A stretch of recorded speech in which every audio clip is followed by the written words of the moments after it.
Hey there, everybody. It's Dr. Ogres here, and welcome to what God I hope is episode 19 of my Let's Play EVE Online. This episode has a long, storied history to it, and so we'll get into that here in a little bit. But I've made some decisions about where we're going to be taking the Doctor and what we're going to be doing. So we're going to get right to that. So first off, I came over to Osmodin here to pick up a couple skill books. Finally sold some stuff, so I have moolah now. And now I'm going to go back over to pick up the Helios and go do some scouting. And while I'm doing that, we can talk about some stuff. I've had a couple requests that I think are very good as far as questions and all that good stuff. So I'm going to go over to Orbital A. So I thought it would be a good time to kind of go over a few things. First off, one of my subscribers, gent by the name of, or person by the name of Gloryforge, asked if I had any tips for someone that's coming from like a WoW-like MMO into EVE, because the game was really confusing. And I do. I thought about it, and I think there are some general things that will make your life in EVE easier if you are coming from something like World of Warcraft. The first and foremost of those things is understanding that EVE is not going to tell you where to go or what to do. I think what WoW does really, really well, and what a lot of those MMOs in that sort of style do very well, is they... What station am I in? Probably top. What they do really well is they get you into the game very, very easily. They kind of point you from point A to point B. They teach you the concepts of, you know, well, there's something. Teach you the concepts of how the game works while moving you as quickly towards the end game as possible. EVE doesn't necessarily have an end game of that sort, so that doesn't really apply. It does have an end game, but it's really different for a lot of people. My end game is not your end game, for example. The getting out there and getting into what you want to do in EVE is the confusing part, because at first you don't even know what's possible. I mean, you don't know what's possible. It's impossible to know what you can do in EVE, right? So that's kind of, I think, the initial concern, is figuring out what you want to do in EVE. And like it's something I said, I think first or second episode, is EVE is a game you define yourself, and you have to be able to do that in order to make a jump into the game really well. Once you've kind of made a rough decision, you need to be able to also you also need to be able to figure out how you want to approach that decision and determine a skill path that works for you, determine, you know, where you want to go and what you want to do. And it's not easy. And that, I think, is where the big challenge for people who come from games like WoW is that you want to make sure that you have a goal. But without knowing what the game is or how it works, how do you determine what that goal is? So there's a couple resources that I would point you to. The first one is called the ISK 3.0 guide. If we just go to Google.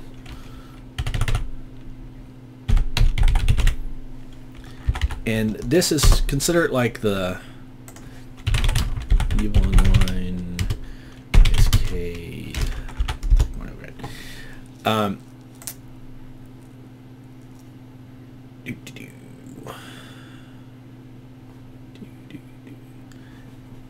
If you search it, isktheguide.com is apparently what it is. This is considered like the manual for EVE Online. It's actually really good. You can get it for free as a download PDF, or you can pay for a printed book. And the book itself is hundreds of pages long. It's huge. And it does a really good job of kind of delineating what your options are in EVE and how you can kind of go in and get stuff done. It's super, super helpful. I would say go in through it and look at what they have listed out as the various quote-unquote paths or professions in EVE and decide which one of those appeals to you most, just on a visceral level. I mean, do you want to be PvP? If that's what you want to do, great. And then kind of look at what that involves. But first and foremost, beyond this guide, you need to find a corp. After you read through it and you figure out what's out there and what you can do, the second thing you need to do is get into a corp that will get you into that role. You know, you need to be able to find the right group of people that are doing what you want to be doing, and they'll train you in how the game works and how to accomplish things. This book will help, absolutely, but it's not the end-all be-all. So, but this will get you started, and it's 400 pages long. That EVE learning cliff thing, right? It's true. It's absolutely true. Oh, hilarious. Okay, so that's my initial suggestion. I also suggest that you spend time in small ships to start. One of the most frustrating things in EVE is spending all your ISK right away on a big ship only to get it blown up. Then finding yourself absolutely broke and not being able to go out and buy another ship. At that point you're like, oh, I'm just going to biomass. I'm just going to biomass my character here. Because why wouldn't I? I'm getting a phone call. Okay, I gotta take this call. Alright, sorry about that. Where was I? Completely lost my train of thought. Awesome. I'm gonna have to edit this whole thing out. Anyway, right. So, sticking with small ships. You need to stick with something you can afford. As soon as you have enough ISK to buy a lot of them, then I suggest you can move into cruisers. I kind of jumped quickly into cruisers and battle cruisers, probably much more quickly than I would recommend, for a couple reasons. One, for keeping things interesting, and two, because I've been around the block a few times, and if worse came to worse, I could shuffle money over from one of my alts. So after you've kind of figured out what you're doing and where you're doing it and all that good stuff, I would also say that the next thing you want to do is determine what your source of income is going to be. If you're a PvP pilot, PvP is rarely, if ever, a source of income. It's usually a money drain. Income sources are exploration, like I'm doing here, can be. If you get good sites, especially out in 0-0, they can be mining, I guess, if that's your thing. Industry can be an income source. Trading on the market is, I think, probably the best. It takes the least amount of skill, actual skill, and time. I pretty much fund my main by I fund my main pretty much exclusively on marketing, industry, marketing, buying and selling stuff, and that takes, you know, maybe a day of my time to really do it right, but I never run out of ships. So, and that's really what it all comes down to. What else? The end game. So when you look at something like WoW, the end game is pretty nebulous. Sorry, all the way around. It's pretty specific. you look at it and it's pretty much given. It's dungeons and raids and whatever it is that people do when they're at the level cap. EVE Online doesn't have a level cap. It doesn't have levels. And it has skills, yeah, and you can train up a lot of skills. But in all honesty, you can't train all of them. And every ship has a pretty distinct cap on effectiveness of the skills you can have in it. The end game is something, again, you determine yourself. You pick where you're going, what you're doing, and what the end game means to you. If you're looking at something like 0-0 space and being in a large alliance and taking and holding sovereignty out there as an end game, that's absolutely true, and that's definitely one type of end game. It's hard, and if you're trying to do that from the ground up on your own, because I mean, there's already power blocks and people in place and all that good stuff, and you'd have to pretty much to battle your way in there and take space would be hard. It's not impossible, but it takes a lot of pilots, a lot of planning, a lot of work. And that's kind of the difference between the end game in EVE and other end games, is that no matter what you're going to do, you have to have the people in place to make it happen. So that means that if you want something that you can't find in a corporation that already exists, you need to put that corporation together. You need to get the people, and you need to organize them, and you need to get them focused on a task. That's hard, and that's a lot of work. It's like a full-time job, sort of. And I would say that it's not something that you would want to do take lightly. And a lot of corporations fail pretty miserably pretty quickly just because they're not prepared for the amount of work it is to put a corp together and keep it together. So there's that. I'm almost all right. And so having that in mind is important. If your end game is just having a corp to fly with and just doing PvP all the time, great. I mean, that can be a totally valid and fun end game. If your end game is manufacturing Titans, then that's a whole other thing, and you have to get all the infrastructure in place for that and all that good stuff. So defining the end game for yourself is important.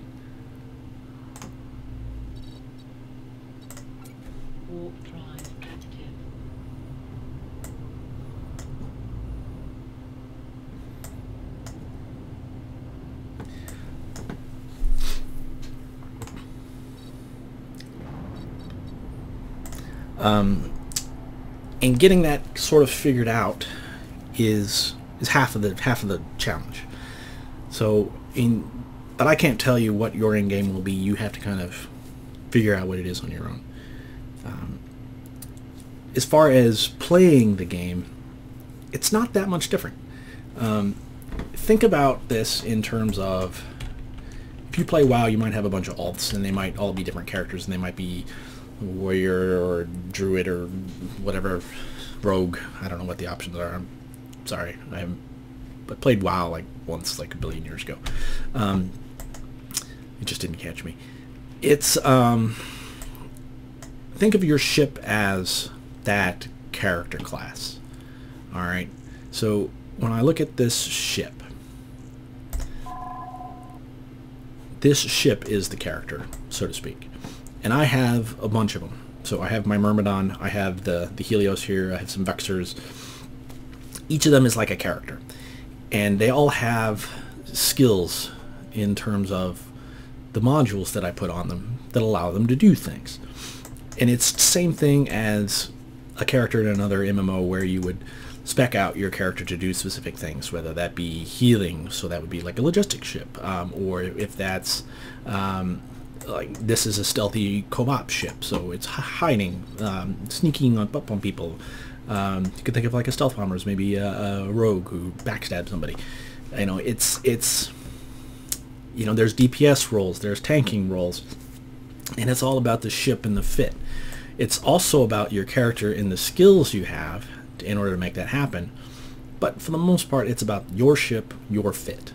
And getting that stuff sort of sorted out is more than half the battle. And getting the right specs on the ship is the same as picking the right skill tree, or I'm falling down because I don't know what the exact metaphors are there, but you know, the group of abilities, I guess, the ability tree for your class, and getting the right ability tree in place determines how well you function in a given role. And having the skills to make that ability tree happen is the challenge of it. And so think of these as like abilities, and think of, you know, the ship as the class. And I think you might have an easier time coming at it that way. Your character, you know, Dr. Ogres over here, he has skills, but really they're just unlocking different abilities and different ships. So at that point, it's like I open up my warrior spec, I open up my, you know, rogue spec, you know, whatever it might be. That's what these skills really kind of come down to. So, all right, I think that's about as much as I can go on that. I hope that's helpful. And if it's boring, I might edit it all out. But I think it's a good question, and it's something I wanted to cover. The second thing was somebody asked me about my overview. The overview in Eve is one of the biggest things that will make your life good or bad or indifferent.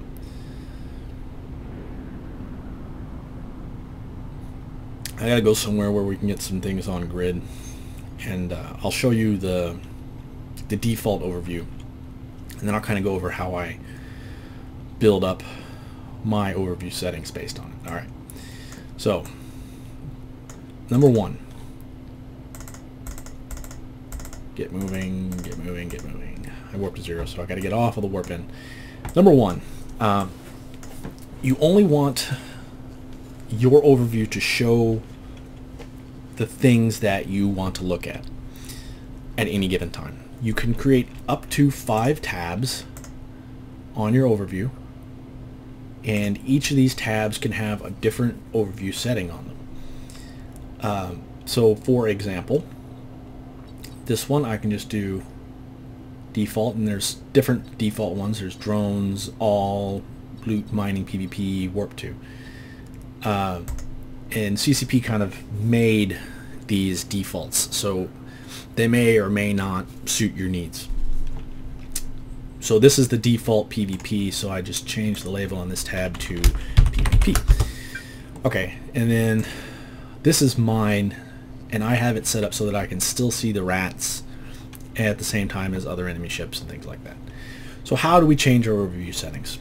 So let's go to our default PvP here, and let's just change it to the default all. Alright, so as you can see, there is anything that can show up in space. Asteroids, stars, stargates, stations, cans, rats, custom stations, moons, anything can be on your overview. This is way too much information to try to go through in the heat of combat, and it's just going to make it much more difficult for you to actually accomplish anything. So you go to your overview settings, and you go to the little triangle here, and where did they put it? Open overview settings. Okay, which brings up this window. Now this window has various tabs. Filters is the first one you want to look at. Filters determines what types of objects and what state of objects will show up on your overview. Okay, so these kinds of things here will be the first step in going through your overview and figuring out what I want to look at, what I don't want to look at. So the first folder here is all the various types of asteroids. You can go through and uncheck the ones you don't care about. So if I'm never going to mine Veldspar, I would just uncheck Veldspar, and those asteroids would disappear. All right, if that's presuming I wanted to see any asteroids at all. If I don't, I can just right click on it and choose deselect all.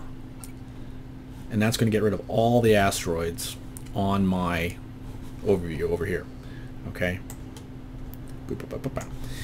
So, number 2, celestials. Now this stuff here is all of the warpable items in space, basically. And what you want to do is you want to look at how these are set up to determine which of these are important to you. Agents in space? No. Asteroid belt. It's something you could warp to. On a PvP setting, I don't have it. It just doesn't do you any good. Audit log secure containers. Do you need to look at containers? Not on PvP. Beacon. Now beacons are, you know, like the serpentis drug labs and things like that. You see them in space. I don't see any in this system. They're triangles with a little stem on the top of them. They can be useful. I leave them on because it's a warp point that I can look for, and sometimes they're super useful just to have someplace else to go that people don't necessarily look at, or just a new spot to align to in system, especially in a new system. So I usually leave beacons on. Biomass. This is, I keep on checking them, this is corpses and things like that. So if somebody blows somebody up and pods them, their corpse will be a biomass. You don't need to see that. Cargo container. It depends. Probably not, though. You can still see them in space. So, like, for example, just to show you, I did take off asteroid belts. You see the asteroid belts here? I can select it. It's not on my overview, but I can find it in space and select it. I can also right-click it and add it to my overview should I need it. And by that, you can temporarily turn things on or off just by right-clicking on them in space and adding or removing them from your overview. Construction platform, again, not necessarily. Covert beacon, not necessary. Destructible station services, not necessary. These things can all be selected in space. Effect beacon, not necessary. Force fields, not necessary. Freight containers, really not necessary. Harvestable cloud. If you're gas mining, then you probably want that in. If you're not gas mining, you'll never use it. Landmark. That's these are basically a different kind of beacon. I don't leave them on because again they show up still in space. Large collidable objects, only if you need it for a mission would I say leave that on. Mobile sentry guns. If you're attacking a boss, maybe. Moons, nope. Planets, nope. You're saying, well, how do I warp to a planet? Use your right-click menu. There's all the planets in system. They're all right here. There's no real need to have them on your overview. At least not on your main PvP, PvE overview. Secure cargo container, same deal. Stargates, I leave on. Alright, Stargates are my outs. I've always got them on so that I can always find how many gates are in the system, when I'm new to a system, and kind of have a general idea of what's happening. The other thing is that anything you leave on here will also affect your scanning. So the more stuff you have on, the more cluttered this becomes. The more cluttered this becomes, the harder it is to see things like scan probes, etc., so on and so forth. Alright, so Stargates I leave on. Nope. Nope. Sun, only on my warp out stuff, but I'll go over to that in a second. Warp gate, that's an acceleration gate for a mission. I take those off as well. Wormholes, no. Wrecks. You can leave them on, you can take them off. It's really kind of up to you. I take them off. I like to just, again, I can click on them in space. Charges. Bombs, scanner probes, survey probes, warp disruption probes. Alright, so let's, each of these are different things. Bombs are, if somebody's in a stealth bomber in 0-0 space, they can launch a bomb at you. If it's on its way, you'll see it coming anyway. Not necessary to have it on your overview. Same thing with ECM bombs and energy bombs. Alright, scanner probes and survey probes. Scanner probes are the ones that can scan you down in space. Leave them on. This is a new addition. I'm glad they added it. There used to be a tool that I used on the web that would allow me to have these visible. But those are, that's when I'm looking to see if somebody's trying to scan me out. I look for scanner probes. Survey probes are for moon surveys. Don't really need them. Warp disruption probes, again, not necessary. So look at this. We've still got quite a bit of stuff. Deployables. Mobile warp disruptor. Leave it on. All right. That's the stuff that was hanging out on that gate. Warp disruption battery. No, that's all on a pause somewhere. Like those bubbles that are around that gate. We've shown them to you a couple times. Drones. Now, here's the thing. On your basic PvP overview setting, turn off all drones. Okay? The reason for that is you want to be focusing on the ship most of the time anyway. The drones will only kind of get in the way. So we're going to turn all of those off. Entity. These are all NPC stuffs. If you'll see, it's mission items, just billboards, so on and so forth. And I generally turn off all of them. Right? It doesn't affect these. These aren't entities. These are belt rats. But if I'm in a mission or something, then it might impact me. Oh, there's that. But for the most part, not so much. NPC. These are my pirates, Concord, customs, etc. and so forth. I don't need to see Concord. I don't need to see customs. Don't need to see faction navy. I do need to see mission, and I don't need to see police. You'll notice I can still see these guys. If I turn off this, they're gone, right? But I do need to see them. I like to see them. You can turn them off if you like. If you're just doing PvP and you don't care about the rats in the system, turn it off. It's less clutter on your overview. Planetary interaction. This is the customs offices. We can turn those off. I do. Again, I can get those from the right-click menu. From planet to whatever, you know, customs office, moons and customs offices are all right there. Or I can select them in space. You can always find the icon in space. They're usually clumped up. There's the customs office. I can warp to it if I want to. It's not something I need to worry about. Ships. Leave all of these on. Okay? This will let you see and target ships on your overview. Player ships.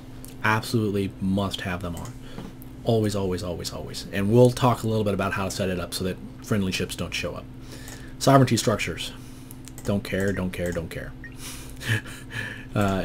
Again, these things are all visible in space. And it's not something you need to worry about. Stations. Don't care. Again, if I'm going to a station, I will warp click and warp to it. And then structures. These are all things that can be anchored at a POS. And again, absolutely none of these are necessary. Okay? So now when we scan again, what do we have? We have our warp disruption batteries and a prophecy. Probably on our exit gate. Okay? That's because we have ships and we have deployables selected for mobile warp disruptors. Okay? Alright, states. This is the way that we can determine who shows up, who doesn't show up. Generally speaking, I don't worry about most of this stuff. But you can remove fleet mates, you can remove militia members, all these kinds of things based on these. So it's an agent and it's inactivable. That's for Cosmos missions. Not that many people use that. If their sex status is below 0, that might be important. Bad standing, has a bounty, so on and so forth. Each of these is a state that the pilot can have that you do or do not want to show up. So I recommend taking off friendlies. So Alliance, Corporation, Fleet. If you're in faction warfare, I guess militia. Leave all of the bad stuff on. Okay? This way, if somebody is, you know, in your alliance but still has negative sex status, they'll show up. Wreck is viewed, wreck is empty. that's up to you. It's not really important. So let's talk about the next tab. So after you've filtered everything properly, then there's appearance. You can set up color tags. You can do whatever you like with these. What I would say is it's the order of them here is super important. All right, the order of these here determines the hierarchy of how they show and how they don't show. I always use the color tags, except for I don't really care about bounties, and I don't care about neutral or no standings. Okay, so these I don't. If they don't have standing, they don't have standing. Who cares? Oh, all those rats just despawned. Oh, I just burned off grid. I've been flying in a straight line long enough to be completely off grid from that asteroid belt. Anyway, so if he's at war, yeah, that needs to be at the top. If pilot is in your fleet, that could probably go down lower. But outlaw, you might have someone in your corp or fleet with a sex status worse than -5.0. That might be something you need to take off or move down. In your corporation, you know, let's move that up. You know, let's move fleet above corporation so I know my fleet mates. Let's move alliance above that. And this is kind of the order I like them in, so that alliance and corp and fleet are higher than security status standings. So I don't see them on my overview. Militia doesn't really matter to me. Pilot has excellent standing. Yes. And good standing. And then bad standing. That's probably more important than these other things. And it just kind of depends on your view about what's important to you and what's not. I don't care about that. Turn them off. All right, background. So this applies to all ships, drones, and uses small color tags. So if they're at war, you can determine it's flashy red. You can change the color. You can make them flashy orange. You can make them green, which would be dumb. But you know, you kind of pick the color you want for stuff. Pilot in your fleet, purple. Pilot's an outlaw, red, green, so on and so forth. And again, you can determine whether you use the color tags or not. All up to you. E-War, absolutely have all of these on. Absolutely have all of these on. When you see a little icon over here next to a pilot name, it will tell you who is warp scrambling you, who is webifying you, who's jamming you. All important stuff to know so that you can relay that information to your fleet mates if necessary. So always know that stuff. Okay, columns.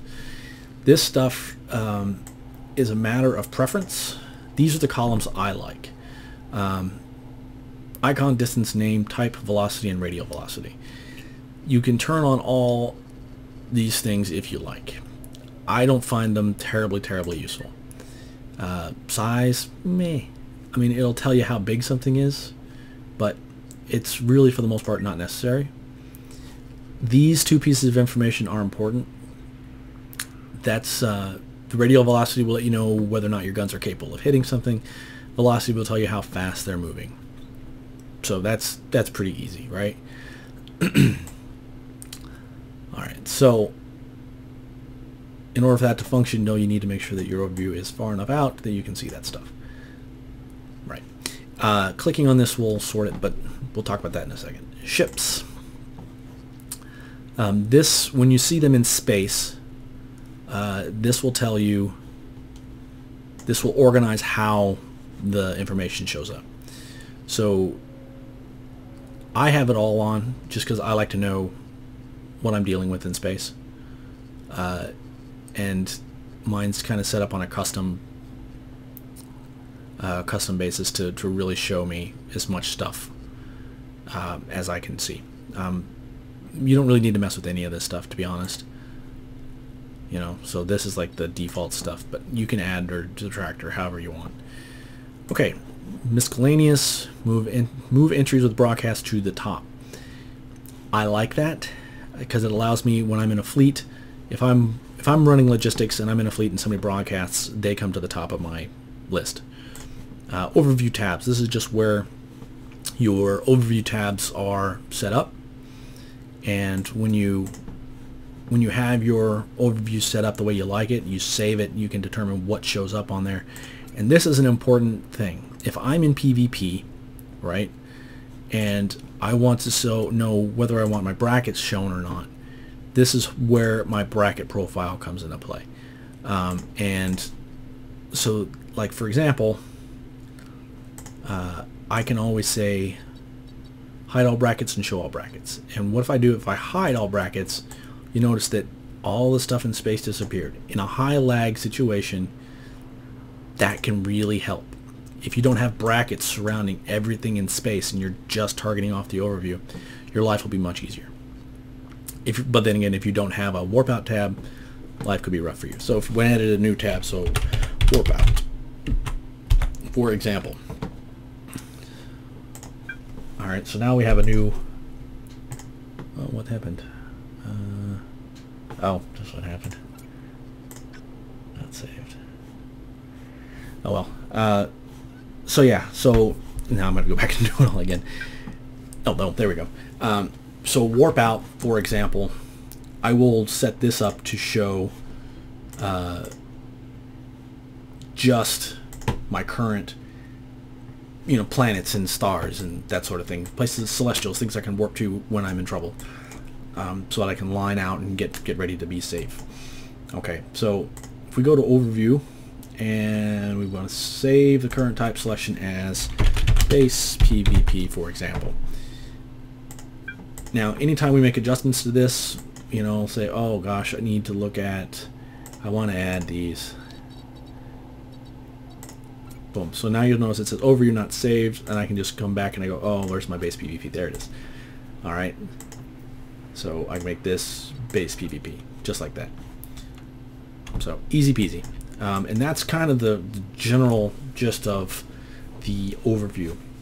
There's a couple other things that I think tie into this that will help you kind of figure out how you want to organize your stuffs.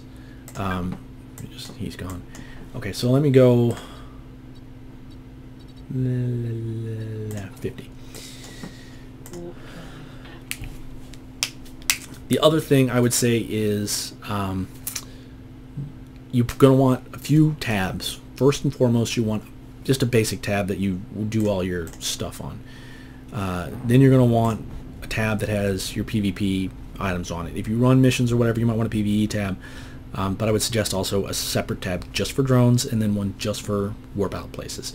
If you're a logistics pilot, you're going to want a tab for just friendly pilots, people in your fleet, so that you can lock them up quickly and apply. So you can lock them up quickly and apply, what's the word I'm thinking of? Reps. Keep them up, keep them alive. All right, so hopefully that was interesting for everybody and helpful. Figuring out how to get your overview settings set up correctly is important.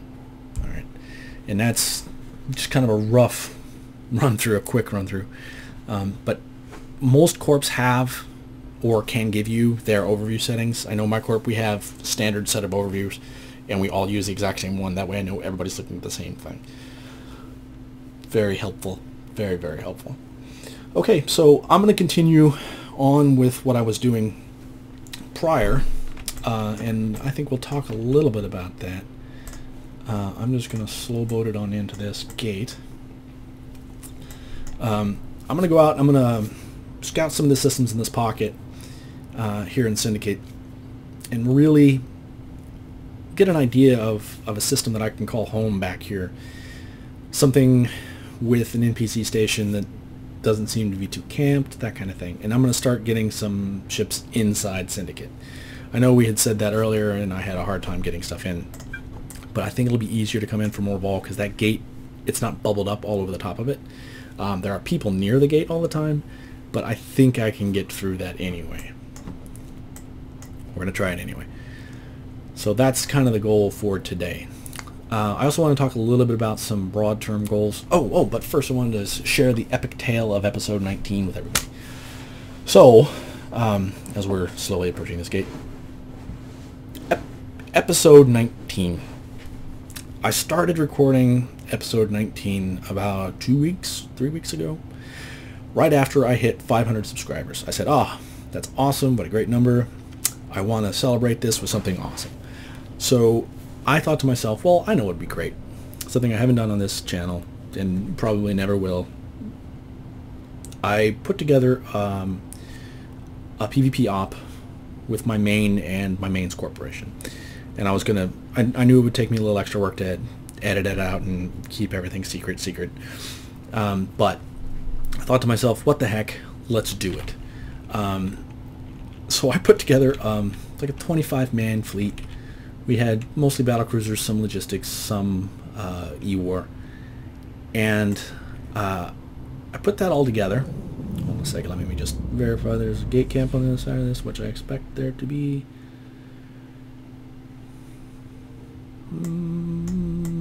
Nothing. Awesome. Is there a station? There is stations in the system. So, I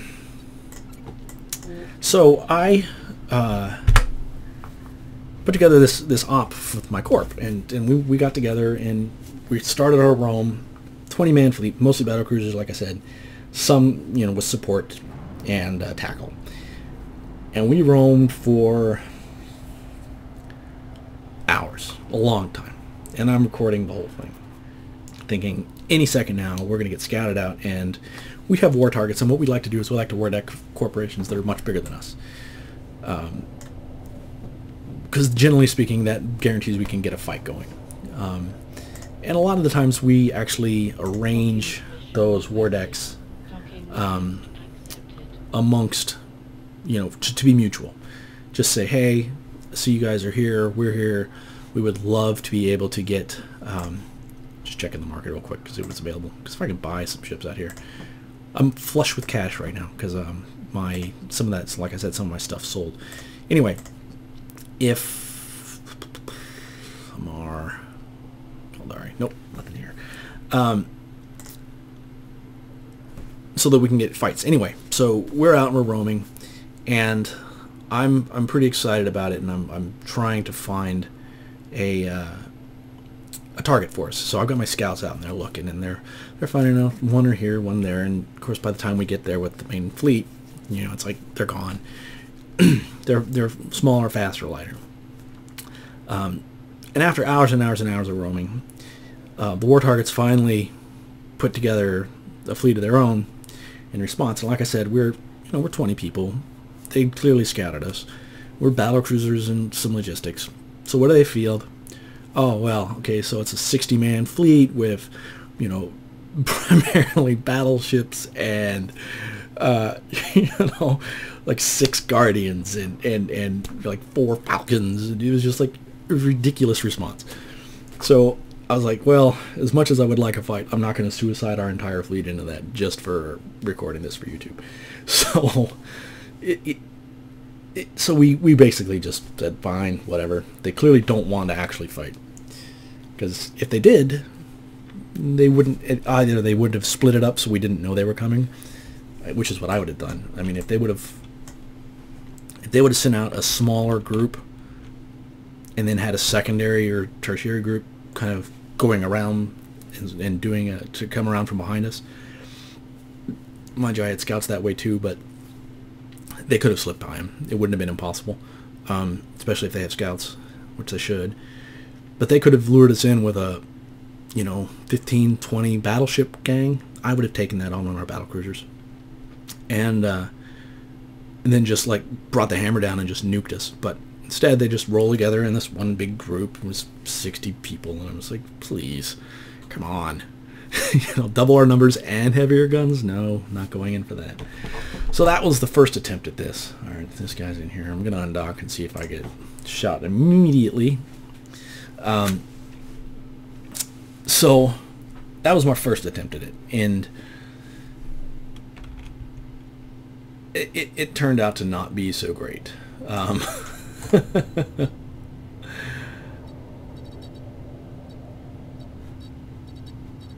La la, come on. There we go.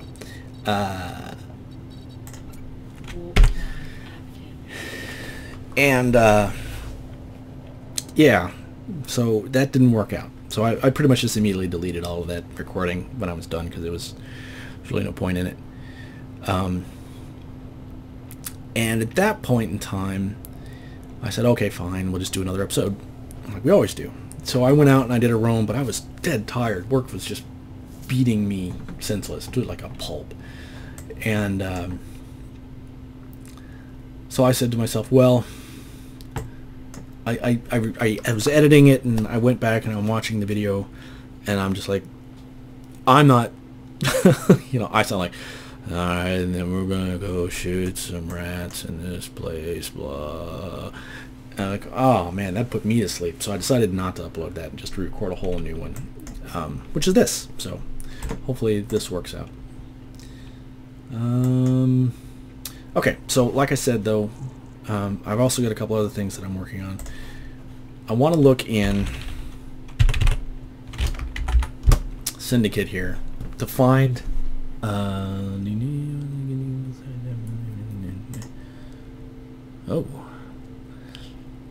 I need to donate to Valari to make sure this, I cannot live without Eve maps. I sent him ISK, and he has a PayPal donation up now, I see, so I'm probably going to try doing some stuff there just to kind of make sure that he's got everything he needs to keep this service running. It's a great service, and I really, really, really, really need to have it. I cannot live without it. Okay, so we're in FD-MLJ. What I'm looking for is I'm looking for systems that have all the services I need. What I need is a refinery, cloning, and that's basically it. There's research in offices too, but I cannot really function without cloning, which is this green one, and refining, which is the red one. The refining allows me to take scrap modules and stuff that I find and just kind of melt them down for minerals, which I can sell on the market. I think we're going to take a peek at these two systems. So 31-MLU. So I'm going to go out XM2LR. So yeah, I want to find a system in here that I can kind of call home base. And there's two things that I'm going to be pursuing with that. As much fun as it has been to be in Center for Advanced Studies, it's the last couple sales I had, which were pretty big. I lost almost $1 million ISK just on taxes to Center for Advanced Studies. The ratting operation I did the last time when I wasn't really awake, I lost probably another $1 million ISK there just to taxes, which I was, you know, my income's getting so high that 11% tax is driving me crazy. So I'm going to do a couple things. I'm going to set up a corporation as a tax shelter, just my tax shelter corp, BMMVP. That's going to get me, oh crap, what did I just do? The tax shelter, I just warped directly to gate. I'm not even thinking. Man, I'm an idiot. If I get killed, you're all going to laugh at me, and you have every right to do so. So I'm going to set up a corporation just for tax shelter purposes. At the same time, that'll allow me to also anchor a POS, a tower, control tower, player-owned structure, whatever you want to call it. And drag bubble, no drag bubble. Whew. No drag bubble. And that'll allow me to anchor a tower, and I'm going to find a system out here kind of in the middle of nowhere that I can also use as a staging spot for some of my more heavier ships at some point. That'll also mean I need to get the materials to power it and guns and all that good stuff in place as well. So yeah, but I'd also thought that it might be nice for everyone to be able to see kind of how I like to set up a corporation, because that's actually really, really difficult. the getting a corporation set up in Eve properly, the interface is just terrible. It's awful. Roles and access rights and all that stuff, you have to get it set up right, otherwise you're leaving yourself wide open for corp theft. And I've got years of experience with it, including at least one corp theft from my main corp. So I thought I would share that experience with you guys so that you can, you know, at some point do your own corporations and all that good stuff.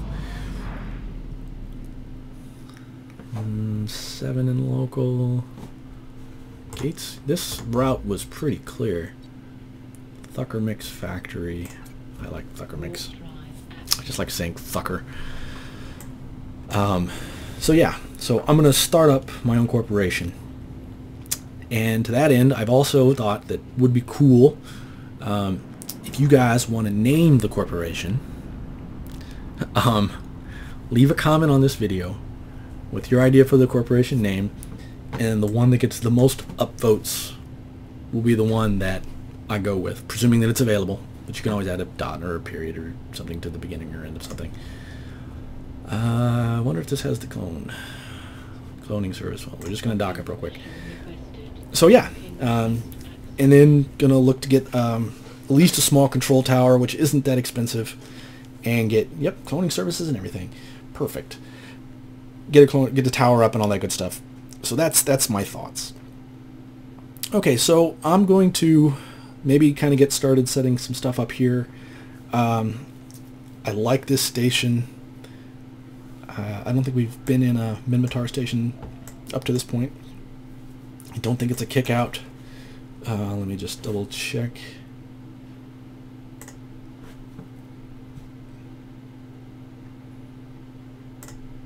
Been in that system. I'll double check, but I don't think it's a kick out station. Even if it is, I'm still in my cloaky, so I'll be relatively safe. And then I'm gonna go do something, and we'll get into some trouble and do some actual work. So stay tuned, and we'll be right.